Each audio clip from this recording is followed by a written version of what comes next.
The League of Champions is back with a bang. Defending champions Bayern Munich made a statement with a convincing 4-0 win against Atletico Madrid. Man United stole 3 points once again from Paris. Barcelona made easy work in their win.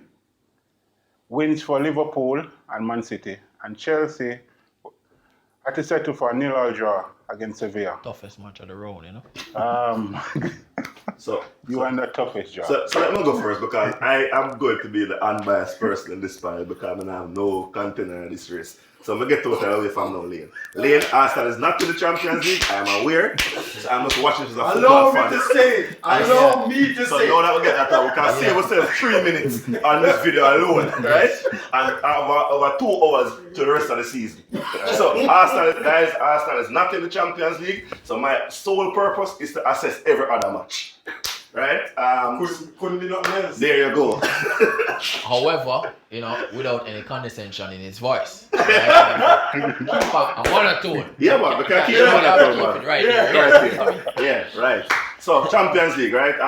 It was after a good start. I mean, to be fair, there weren't really any. Well, let me not say that.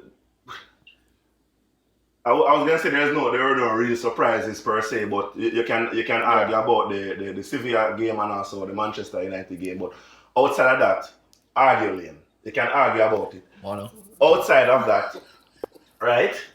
Bayern Munich, dominating performance. Yeah. That completely dominant, start to finish. Yeah, there are little moments where Atletico looked like they were in the game, but complete utter dominance, right? So it's clear that you can say from the get-go that Bayern Munich are one of, if not the outright favorite to retain their title in the Champions League. Barcelona made easy work of their opponent, but then I can't even pronounce the team. Yeah. So that was expected, right? You look at Liverpool. Liverpool had a 1-0 win. Yeah. Was that own goal? All goal, Yeah. Yeah. So they really didn't. Much closer match, I think. They didn't stamp any class or dominance on Ajax. So and you know the question could be asked now if we are seeing the impact of the Van Dijk and Alisson being missing from the side and how it's going to impact them going forward. You know. So outside that, there were no real other surprises. You know, City made good work of their game. You know, they got the 3 points which I expected them to get. Aguero was on the score sheet if memory serves me correct. So Yeah. I think they're up and running. So it's the first match. You know, the groups are interesting first week. So I guess by about week 2 or 3 there you'll start seeing, you know, some more interesting surprises. But one thing we can take from this is that Bayern Munich is the outright favorite in my book to retain the title this year, unless something else happens. But their side it's just one match, but you know that's what we can take from week 1. I guess it's one minor surprise because Real Madrid versus Oh, yeah. Well, you know, it's not really a surprise per se, you know, that because Shakhtar is a side that they can drop points again. I probably never spoke about it, but Shakhtar has that in them where you've seen it in season over season in the Champions League, where they've spoiled the party, so they're not going to win the league or anything, but they will take points off of some big guys. So I'm not really surprised about that performance, to be quite honest. But I get the point though, because I would have expected the form that Madrid was on there would have. But Shakhtar is not a pushover side. There's one of those sides that's always in and around the Champions League. Champions League pedigree, man. Yeah, man, the Champions League pedigree, but they're not going to win. Yeah. But they will. True. If Shakhtar are in your group, that's never a sure 3 Yeah, and a points. conveyor belt for talent, you know. Exactly. Yeah. So it wasn't really a surprise per se, but I get the point. But we've seen this happen season over season with Shakhtar. That's sure. So I guess we can move on to can zero in now on Some and very Chelsea good points, John. and Man U. So I'll just leave now.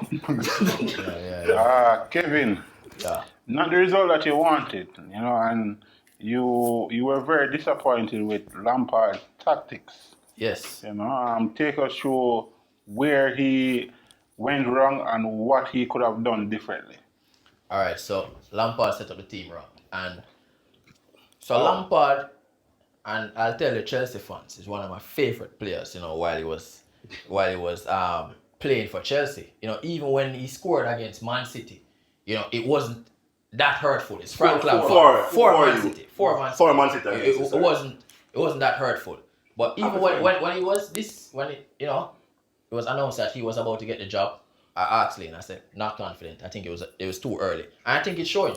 Yeah. It is showing. When I watch Sevilla, everyone knows who Sevilla is and how they play. Right? They're not Shakhtar Donetsk who, even though they're regular in the Champions League, you don't really see them unless the Champions League. You see Sevilla on the weekend, they play English side, they play Arsenal, they play Liverpool. They like to possess the ball. They're a team that moves the ball a lot. And I think Sevilla's lack of quality is why we even left with any points. I see a lot of the English pundits saying, honours evening rubbish, right? Lampard start the same side that he started on the weekend, right? Easily. He made some changes in defense. He brought in Kurt Zouma, Mendy was back in goal.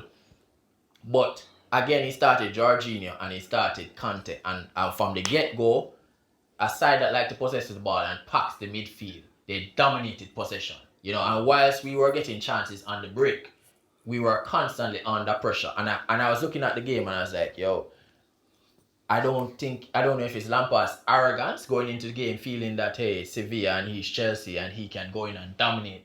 But it wasn't that. And I think the changes were obvious. Again, I spoke about on the show in terms of his confidence in Mason Mount, and Mount is not delivering at the moment. And I don't think he should have been in the starting 11 for the match. Right? In the second half, we saw some changes, and there were obvious changes that he had to fix. I don't know if he made them because it's a tactical adjustment or it's the fact that Jorginho was on a yellow card and he was constantly getting beaten and constantly fouling players, so he was obviously a threat for a red. Then he bring in Kovacic.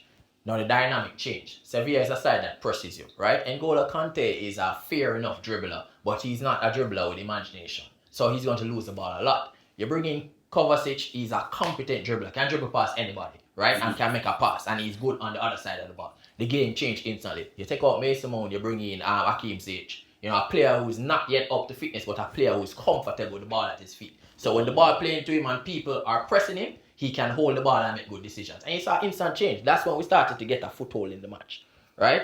And I think a lot of those change. And then towards the end of the match, when I'm saying Lampard is going to put in Tammy Abrams, I'm like, what is he doing?